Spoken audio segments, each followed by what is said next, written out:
of Benin. Before Oba Ewari I became the Oba of Benin, he faced a lot of challenges, even that of usurping from his younger brother. But I'll talk about that on my next episode about Oba Ewari personally. Note that I, as the narrator, am taking you back to 1400s AD. In 1400s, the land you see today that is called Edo State, Benin, was called Ubini, not just Benin. So the word Ubini, that was later called Benin, means the land of inexhaustible, the land of heavenly pageantry. This is the meaning of Ubini. So in Benin, the elders or the people would say, Ubini ni Mosi, Ubini no Kwevu. So now, let's talk about how Edo came about. Edo as a word is a name among this part of West Africa called Benin, and it's often shared among the Edoid people in today's Edo State. This prince that became the 12th Oba was called Ogun. When there was some issues on ground in the palace, this Prince Ogun ran to one of his father's chief called Chief Ogefa. He wanted to seek refuge at his place. Chief Ogefa had a manservant called Edo. Note that the chiefs as at that time were also planning to unalive this Prince Ogun. Prince Ogun, being unaware that the Ogefa he ran to was among the list of people that wanted to unalive him. But Chief Ogefa, playing the role of a good man in the face of Prince Ogun, hid Prince Ogun in his house to stay for some time. He left the house and he went to inform the other chiefs that he had captured the prince they wanted to unalive.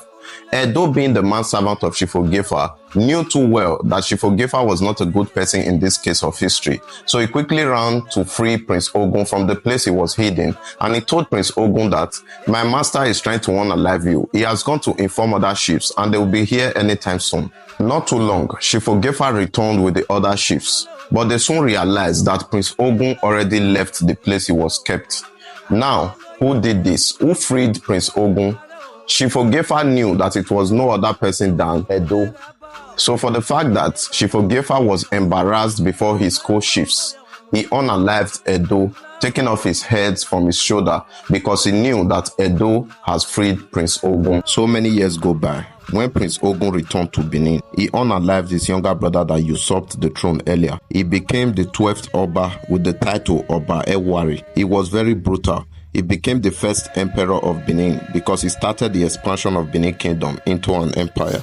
When he asked of the young man that saved his life in his earlier days because he wanted to reward him now that he's a king, unfortunately, he was told that the boy was unalived by his master, Chief Ogefa. So in pain and anger, the Oba pronounced the whole of the land to be named after the manservant of Chief Ogefa, and the land became known as Edo. So the name Edo has been standing since 1440 AD, becoming the name that unifies everyone you see in Edo State today. While for the word Benin, Ubini was the original word. Ubini was mispronounced by the earliest Portuguese as Benin. They removed the U and they wrote B-I-N-I, Benin. So in 2006, the father of this current revered monarch of Benin instructed that Benin should be spelled B-E-N-I-N instead of B-I-N-I. So wherever you want to write, whenever, please use the name B-E-N-I-N instead of the ways the Portuguese wrote it, B-I-N-I. So these two names, Edo and Benin, they've been standing since God knows when. In 1975, President Matthew Kerekou came to Benin from Dahomey to seek the consent of Oba Akenzwa II to allow him rename Dahomey after Benin Kingdom. So fortunately for President Matthew Kerekou, Oba Akenzwa II granted his wish. This was how Dahomey became Benin Republic. Due to mispronunciation or the language there, they started pronouncing it as Benin Republic.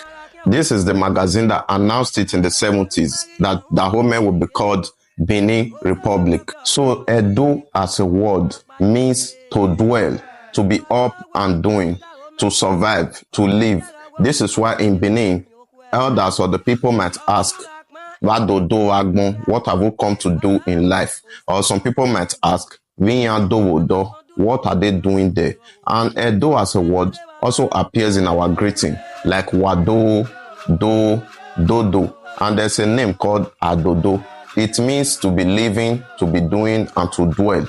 This is the meaning of Edo. So Do, as the original word, was given a prefix E to make it sound Edo. This is how it came about. As you all know, August 1963, during the reign of Oba Akinzwa, Midwestern region was created following a plebiscite, and this region became a state in 1967.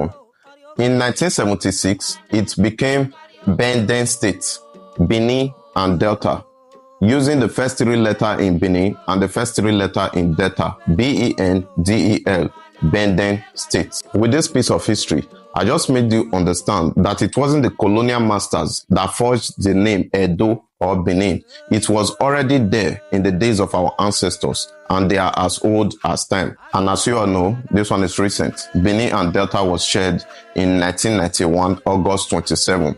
So, this is how Benin and Edo came about. I hope you enjoyed this piece of history or this piece of story we just shared together. If you did, please click on the link on my bio, subscribe to my YouTube channel because you'll be seeing more of this video. Go to my Facebook page, search for Greatest Edo and follow me there. Go to Instagram and go to Twitter, TikTok as well. Thank you very much. See you on my next episode.